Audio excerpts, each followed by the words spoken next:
అందరికీ నమస్కారం. Welcome to my channel మన తెలుగు టేల్స్. ఈరోజు మన వీడియోలో రథసప్తమి రోజు స్నానం, పూజ, వ్రతం గురించి తెలుసుకుందాం. ఆరోగ్యం భాస్కరాదిచ్చేత్ అంటారు. ఆరోగ్యప్రదాతగా శ్రీ సూర్యదేవుణ్ణి పూజిస్తాం.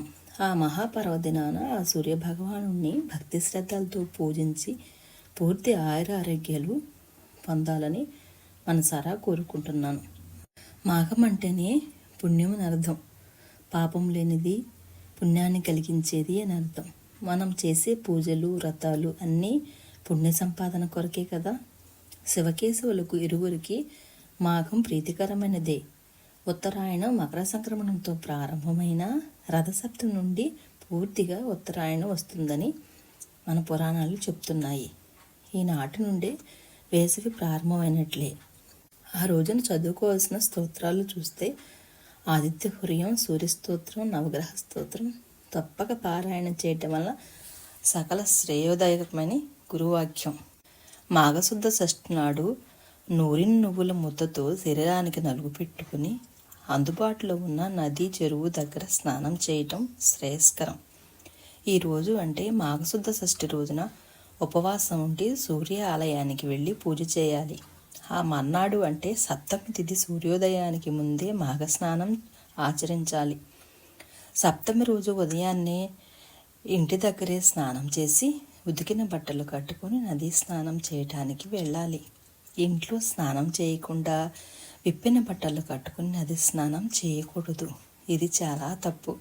నదీ స్నానానికి వెళ్లే ముందు చిక్కుడు ఆకులతో దీపం వెలిగించి నెత్తి మీద జాగ్రత్తగా పెట్టుకొని నదిలో నెమ్మదిగా మునిగి ఆ దీపం నీటిలో తేలుతూ ముందుకు సాగి వెళ్ళేలాగా చేసి సూర్యోదయ సమయానికి స్నానమాచరించాలి.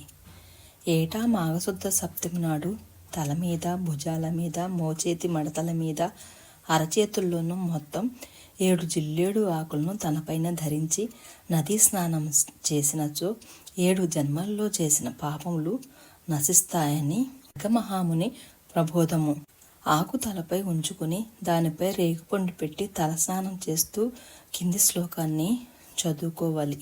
జన్మ జన్మాంతరాల్లో మనోవాక్కాయాలతో తెలిసి తెలియక చేసిన సప్తవిధ పాపాల వల్ల ఏర్పడిన రోగం, శోకం మొన్నగువన్నీ ఓ లక్ష్మీకరమైన మకర రాశిలో సప్తమి స్నానంతో నశించునుగాక అని దీని అర్థం.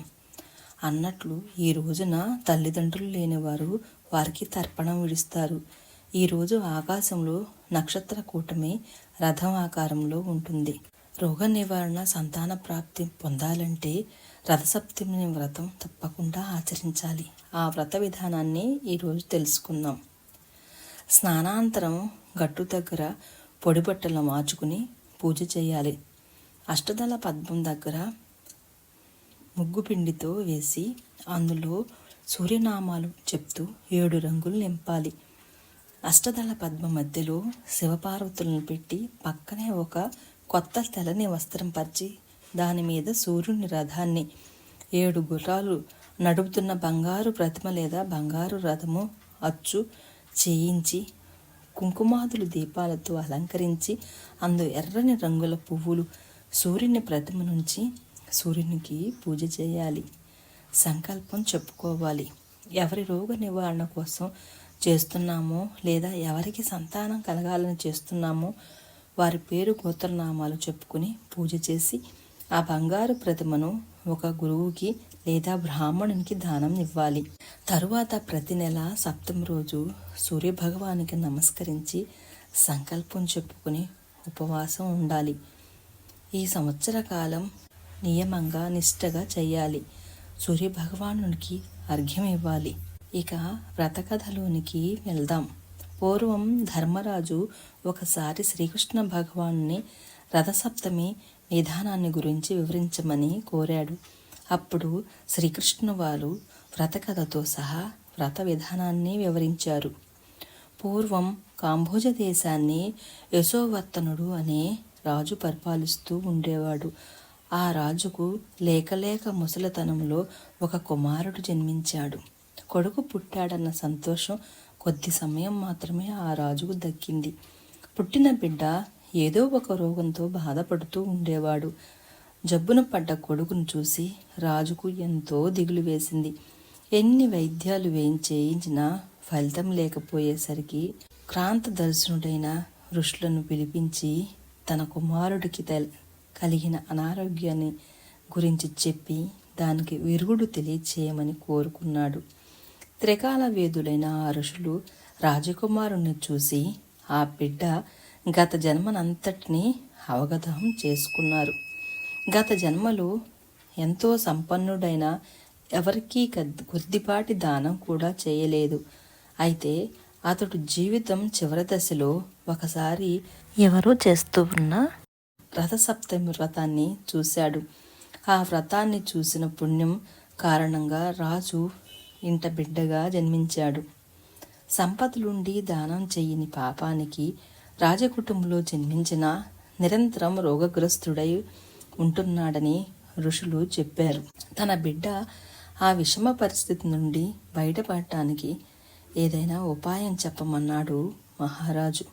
అప్పుడు ఆ ఋషులు రథసప్తమి వ్రతాన్ని శాస్త్ర విధిగా చెయ్యమని, అలా చేస్తే రాజకుమారుడి రోగాలు నశిస్తాయని చెప్పారు.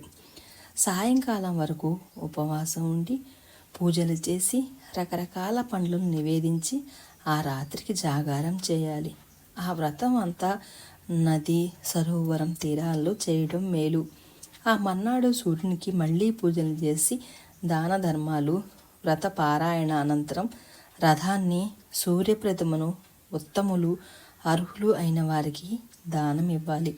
ఇలా చేస్తే సర్వరోగ విముక్తి పుణ్యలోక ప్రాప్తి కలుగుతాయని కాంభోజరాజుకు పూర్వం ఎప్పుడో ఋషులు చెప్పిన విషయాన్ని కృష్ణుడు ధర్మరాజుకు చెప్పాడు.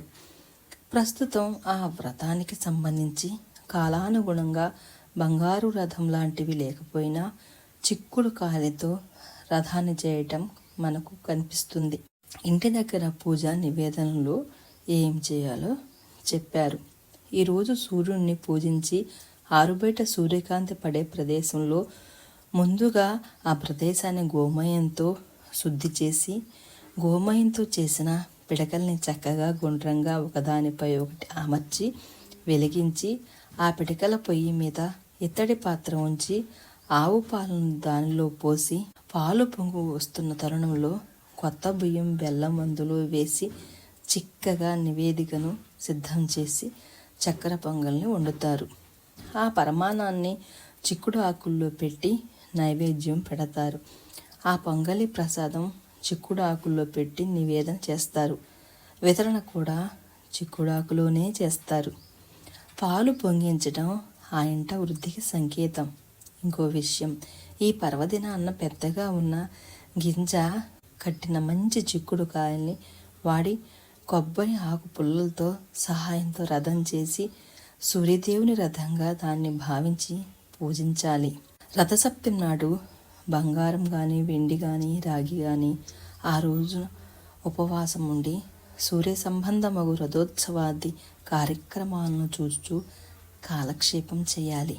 ఇట్లు రథసప్తమి వ్రతంచే సూర్యభగవాన్ని అనుగ్రహంచే ఆయురారోగ్యాది సకల సంపదలు కురియుననే పురాణ ప్రబోధము. రథసప్తమి వ్రతము మన సంప్రదాయమును నిలిచి ఉన్నంత భారతీయులకు చిహ్నము. అసలు సప్త అంటేనే 7కి చాలా విశిష్టత. ఆకాశంలో ఇంద్రధనస్సు రంగులు 7, సూర్యభగవానుడి రథానికి అశ్వానులు 7, సంగీత స్వరాలు 7. మనకి సప్త వారాలు, సప్త ద్వీపాలు, సప్త ఋషులు, సప్తగిరులు సంగతి అందరికీ తెలిసిందే. సప్త సముద్రాలు, సప్త లోకాలు. అలాగే సూర్యభగవానుడి కిరణాల్లో మొదటి 7 ముఖ్యమైనవిని చెప్తారు. ఆ 7 పేర్లు కూడా ఈ వీడియోలో తెలుసుకుందాం. మొదటి కిరణం పేరు సుషమ్నం, రెండవ కిరణం పేరు హరికేశు, మూడవ కిరణం విశ్వకర్మ, నాలుగవ కిరణము విశ్వవ్యచ, ఐదవ కిరణం సంపద్వసు, ఆరవ కిరణం అర్వాదము, ఏడవ కిరణం స్వరాడ్వసు. ఈ విధంగా సూర్యభగవానుడి పూజ చేసుకున్న వారికి సకల దోషాలు సకల పాపాలు పోయి ఆయుర ఆరోగ్యాలతో కోరుకున్న విధంగా జీవితము వృద్ధి చెందునని శ్రీకృష్ణుల వారు ధర్మరాజుకు సూర్య భగవానుడి వ్రతం గురించి వివరించారు. నా వీడియోస్ని మీరు కానీ మొదటిసారిగా చూస్తున్నట్లయితే సబ్స్క్రైబ్ చేసుకోండి, బెల్ సింబల్ పైన గట్టిగా కొట్టండి. ఇప్పటికీ చూస్తూ ఉన్నవారైతే లైక్ చేయండి, కామెంట్ చేయండి, మీ ఫ్రెండ్స్కి మీ తెలిసిన వారికి షేర్ కూడా చేయండి. Thanks for watching.